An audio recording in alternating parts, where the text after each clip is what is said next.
अब हम प्रवेश कर रहे हैं गीता के सबसे मधुर, सबसे कोमल और सबसे हृदय स्पर्शी अध्याय में, अध्याय 12, भक्ति योग।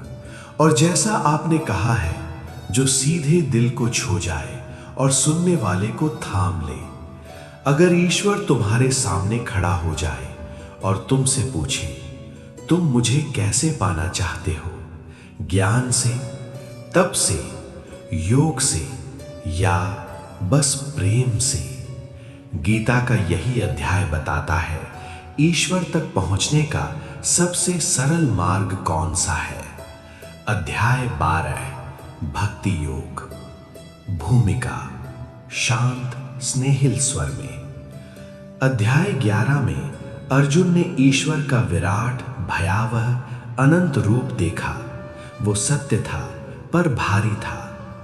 अब अर्जुन का मन शांति चाहता है, निकटता चाहता है और वो पूछता है, हे कृष्ण, आपकी भक्ति करने वाले श्रेष्ठ हैं या निर्गुण ब्रह्म का ध्यान करने वाले?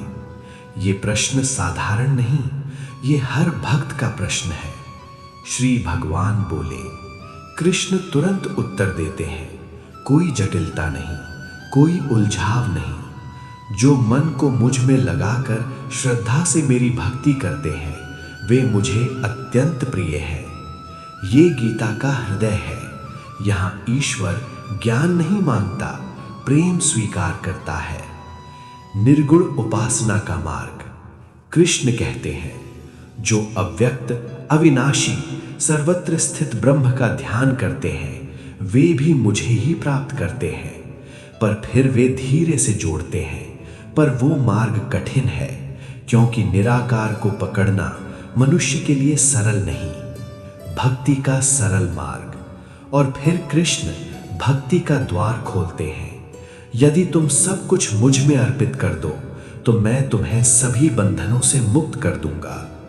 यहां कोई शर्त नहीं, कोई परीक्षा नहीं, बस समर्पण। यदि पूर्ण भक्ति न हो पाए तो? कृष्ण यही नहीं रुकते, वे हर स्तर के मनुष्य को थामते हैं। यदि ध्यान न कर सको, अभ्यास करो। यदि अभ्यास न कर सको, कर्म मुझे अर्पित करो। यदि वो भी न हो, फल का त्याग करो। कृष्ण कहते हैं, त्याग से शांति मिलती है। ये अध्याय कठोर नहीं है, ये दयालु है। भगवान को प्रिय भक्त कैसा होता है? अब आता है अध्याय 12 का सबसे सुंदर भाग।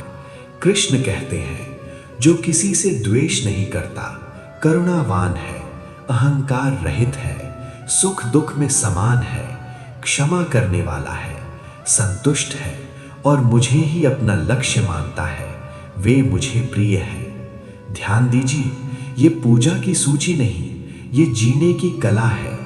भक्ति का असली अर्थ। भक्ति का अर्थ माला, मंदिर, मंत्र भर नहीं। भक्ति का अर्थ है द्वेष छोड़ देना, अहंकार त्याग देना और जीवन को ईश्वर के चरणों में रख देना। यही भक्ति है, यही मुक्ति का द्वार है। अध्याय 12 का सार। ईश्वर को पाने के लिए बड़ा विद्वान होना जरूरी नहीं, बस सच्चा होना जरूरी है। जय श्री कृष्ण।